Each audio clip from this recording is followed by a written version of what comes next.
It's story time. Hello everyone, Lloyd Kelly here with a little thing called story time. This is where we read excerpts from one of my many stories. Today we are going to read for you an excerpt from a story called Lead Sheet into Tug Life. And this story is taken from my book called Poetic Justice Code, a collection of short stories and the poems of the times.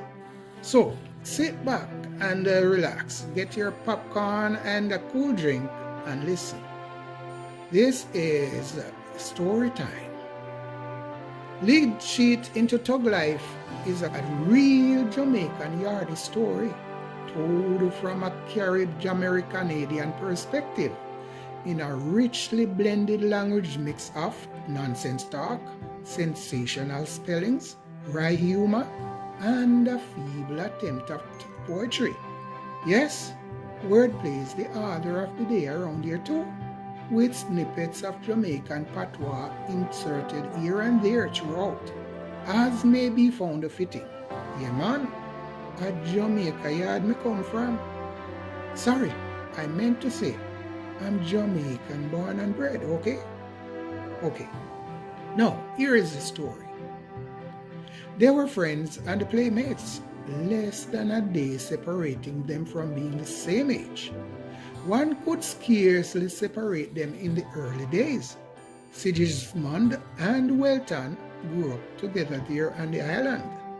Welton migrated to North America with the wild one.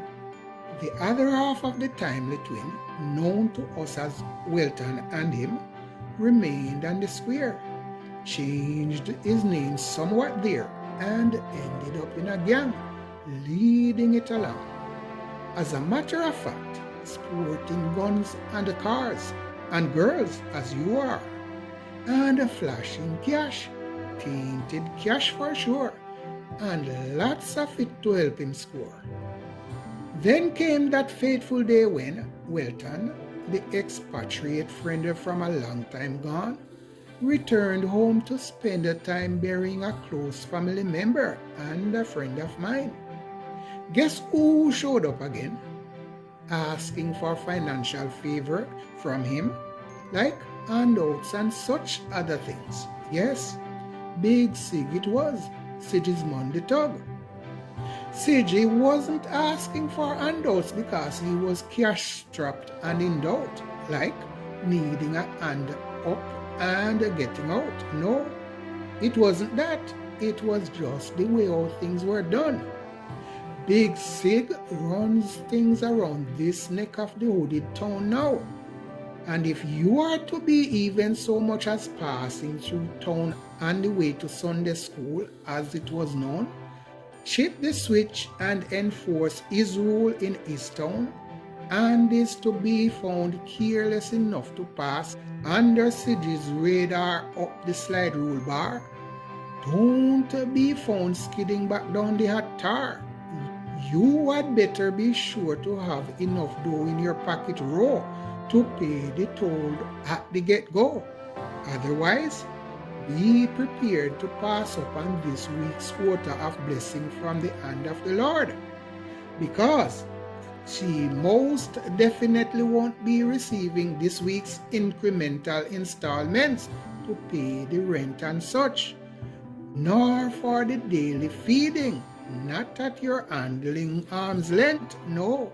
It will be gone over to care for the needs of Brother Sigismund's scars and spent, and that's what will be meant, as is now the case with Welton.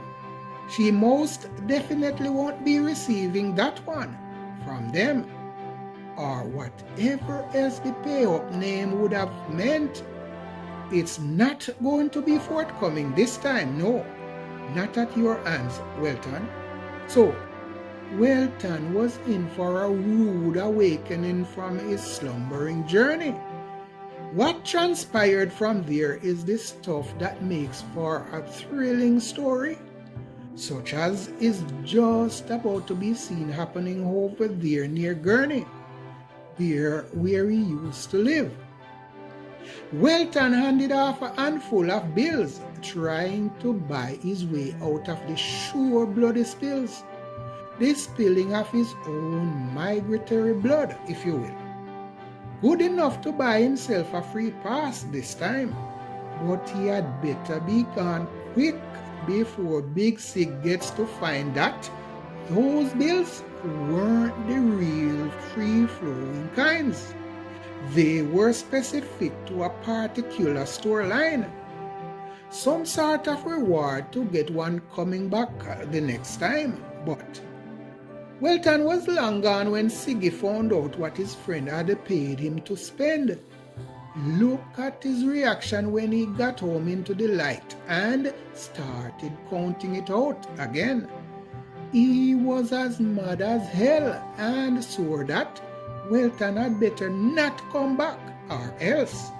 But he did, and that was when these things began to happen on the skid. It started out much earlier on. Welton was privy to be witnessing a dusting in the early days, like in front of our very own eyes, yes, before he had gazed on him and me. Was to have happened when Sikki Shake the lunch money out of Sean's stonewashed jeans and walked away with the entire Sunny means. Sean had to then lie his way out of another bout of beating and dusting of sorts, all at the hands of his own sweet and dear loving father's lusting parts. For what, you had asked? For losing his lunch money to a group of boys, or another such disgusting ploy. Surely, not just one very well-known kid named the Big Sig. Welton was in for another rude awakening on his next return trip home from foreign. What happened there is the stuff that make up for this thrilling story here. And to go and share the comments when he gets back down off the air. Well, if.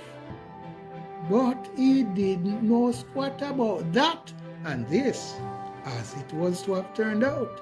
To be continued. That's it for today, my friends. Thank you for lending me your time. Come join us again tomorrow or sometime thereafter. In the meantime, if you like what you've heard, don't forget to like it and share it. Yeah, man. Real Jamaican yardie sing thing. So, salam. I thank you. That's it, my friends. That's it for this excerpt. Please come back and join us again as we continue with these excerpts. I thank you very much and see you next time.